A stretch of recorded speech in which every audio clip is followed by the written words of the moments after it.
You're listening to the Deep End Podcast, a ministry of Hermitage Church, where we have a conversation about Sunday's sermon and chat about ways we can go a little deeper in our faith. I'm Hunter Steinmetz, and I'm one of the pastors here at our church. Every week, we will listen in on a conversation with the preacher from this week about deeper theological pieces of the sermon and suggested practices on how we can embody this word and allow it to seep into our skin. We hope that this podcast will become a part of your weekly faith journey on your drive into work, as you do the dishes, or as you sip your coffee on Tuesday mornings. Thanks for jumping into the deep end with us. Let's listen in on this week's conversation. Welcome back to the Deep End. This is Hunter. And I'm Brad.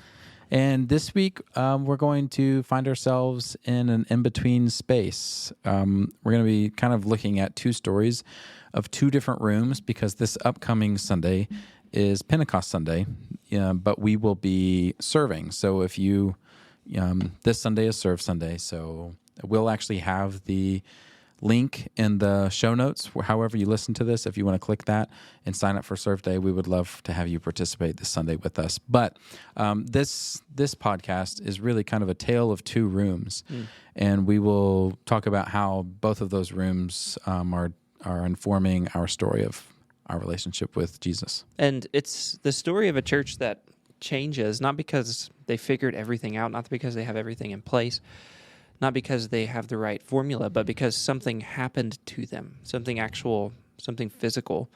Or you could even say like someone, if we're talking about the person of God. Mm-hmm.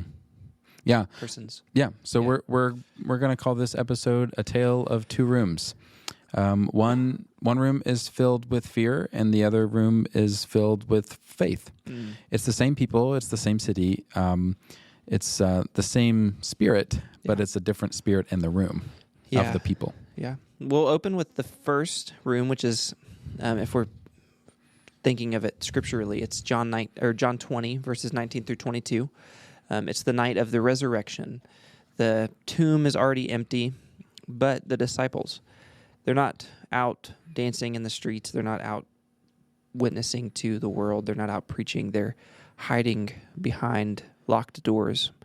And John 20:19a says this: on the evening of that first day of the week, when the disciples were together with the doors locked for fear of the Jewish leaders. Yeah, this is kind of, I think we can call it like a trauma response. These are the people who have followed Jesus for 3 years, and they have really come to believe that this Jesus is God, that he is the Messiah. And yet they really believed that the Messiah would be the one who would carry a sword and who would liberate them from Roman oppression and make Israel a nation to be reckoned with again. And that's not what happens. So they are the people who just watched Jesus, the one that they gave everything to, be publicly humiliated and crucified. So now everything that they've believed in is swept out from under them. They are afraid of what might happen next. I mean, what if they're next? Will the Jewish leaders come after them? What if everything they had hoped for really did die on the cross? Yeah, and they're genuine questions. So it kind of like plays into this whole arc of history that's happening. They're this scene. They're locked in a room, and if we're thinking like in their context and time period, like it's real fear. Yeah, it's not a false fear that they're feeling. And I think sometimes when we're reading these passages, and we know they're historical moments, but sometimes we have to look back and say, how can I put myself into this moment? What would I be feeling? Would I be the disciples who are scared, locked in a room too? And I think I would probably answer yes to that question, and that's what kind of builds this thing for what comes next in the narrative. Yeah, and because ultimately the reason they crucified Jesus is because they think he's a blasphemer. Like, you cannot say that you are God. This is like, you can't say that. That's so rude. It's blasphemy, unless you actually are, in which case it's not blasphemy. But so then for them to say, we were with that blasphemer who said he was God, they're trying to like squash this rebellion, right? But then comes this moment where, again, because in this John 20 passage, Jesus is already resurrected. He has already shown himself to Mary Magdalene. he is resurrected, and these disciples have heard about it, but they have not yet seen. And Jesus appears to them in John 20, I guess probably verse 20, 21. He says, with the doors still locked, he entered into the room. Well, we're not sure how he did that, but he didn't knock. He doesn't, like put his shoulder into the door. He just enters the room. And so his first words to them are not, where did you go? Like, why did you run away? Why are you hiding in here? Instead, he says, John 20:19 says, peace be with you. That's Jesus' greeting to them. Yeah. Not, why are you hiding? Why are you locking yourselves in this room? Not even like an expression of like what could be guilt on their part, but it's this really powerful biblical word that we know so well, I think, in our context of shalom, which is really, I love what Pastor Matt says, like nothing missing, nothing broken. And in this moment, shalom enters into this space, shows them his wounds, and then he does something really quite remarkable theologically. And John 20:22 says that he breathed on them and said, receive the Holy Spirit. And this is kind of a thing. I mean, like we have to delineate the fact that John is telling the story, and we're not saying that it didn't happen this way, but John is very like poetically placing things at certain periods of time. That like the only other time that this word is this Greek word is used, which is emphusao, or it's a conjugation of that. That word breathed it only shows up one other time in the Greek Bible, and it's in Genesis 2:7. And this is when God breathes into Adam the breath of life, which is super important here. Yeah. Like, so what's happening now, Brad, that Jesus is breathing the Spirit onto them, and it's the same word and it's the only other time it's used that God breathes life into a lifeless Adam. Yeah, it takes you back to the garden. Something's being birthed to life. I love what I had a New Testament professor who ascribed. I mean, the church historically the church has done this, but ascribed an animal to each gospel writer. Matthew, Mark, and Luke have their own animal, and the Gospel of John has its own animal, and the animal for the Gospel of John was an eagle, saying that it's flying above the other gospels, doing something different, doing something unique. So, like, what you're saying is that it's not accidental that this is happening, but that John is showing us something theological about who Jesus is. Jesus beginning a new creation right there in that room with the disciples, but it's not fully complete yet. And Paul talks about the new creation much later, that we are a new people. But it's like the breath of life has been put into their lungs, but they haven't learned how to use it yet. The Spirit is given, the Spirit is present, but the mission has not yet begun. And so, Jesus uses all this language like the Comforter will come. It will be a helper to you. So for now, they stay in that room. They're still a little unsure, still waiting, but Jesus has done something in them and through them that will soon change. Yeah, and I think this is a good place for us to kind of pause and step back a little bit and talk some church history, some this word that we're going to throw out, heresy. But when we say that we're talking about the Spirit is given, we're not saying that the Spirit kind of just started in this moment, that God like created the Spirit in this moment. But we're trying to say like the Spirit has always been and always will be. Yeah, the Spirit is not some like late addition to the story where there's a part 1, part 2, part 3 to God. Because remember, in the very beginning, it was the Spirit of God that was hovering over the waters in Genesis 1. So the priestly tradition who wrote that, they knew that the Spirit of God was there already. The Spirit has always been God, just as the Son has always been God. And like as we talk about heresies, I feel like heresy is a word that gets thrown around a lot, but we never actually talk about what heresies are. So heresies are things that the Church Universal has said, yeah, we don't believe that. That is outside the scope of what like Orthodox Christianity believes. So that means Baptists, Methodists, Catholics, Eastern Orthodox, Nazarenes, anyone who finds themselves in like Orthodox Universal Christianity, they would all affirm that these are heresies. So we're going to talk about two of them. One of them is modalism and one of them is Arianism.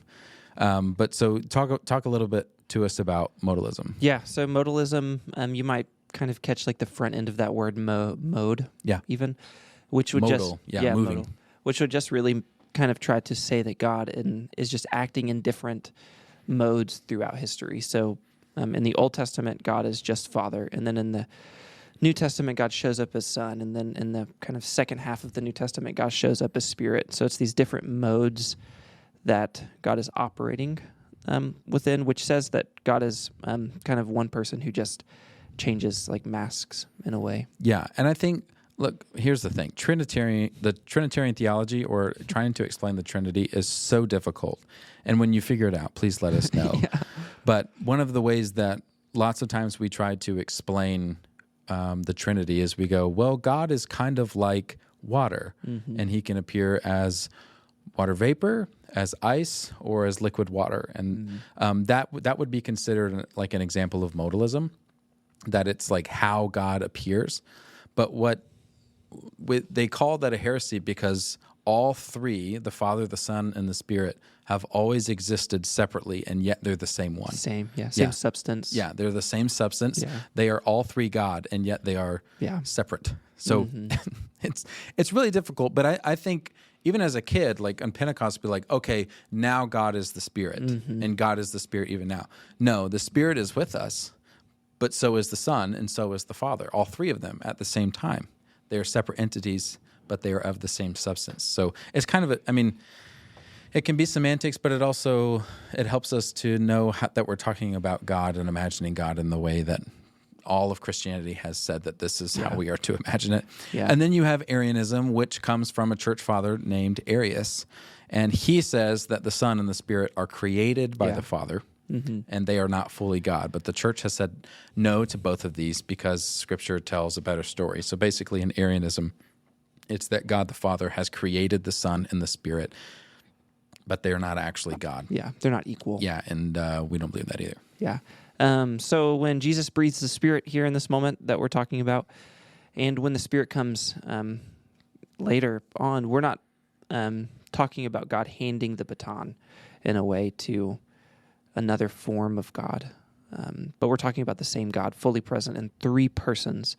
And that's really the clinching word that most like across the faith is used. God in three persons, who is acting in love, which we are definitely a denomination who believes God's nature and character is holy love, to bring life to the world around us. In one of my theology classes at Trevecco, Dr. Hoskins, the church history professor, I remember him saying the best way that he's ever heard the Trinity explained is that God being in community with God's self. So all three of them they don't really answer to each other, but they are in community with one another. And all three of them are God in community with God's self. They are all God. So now we will turn to Acts 2.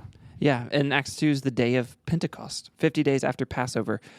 The Spirit falls. When the day of Pentecost came, they were all together in one place. Same kind of room, same kind of people, but everything in this moment's about to change. And a sound like a rushing wind fills the space. Fire appears, but not just hovering over the crowd. It rests on each person. And suddenly they begin speaking in different languages. And it should also be said that men and women both hear the fire falls on them. And just as the prophet Joel says, that this is what would happen. Yeah, and what's happening here isn't, utter chaos. It's not just like confusion. I would say that it's a people who are being, raised up. The Spirit descends, the Spirit of Jesus, of God, and it immediately pushes them out of this room that they're in, this room of fear.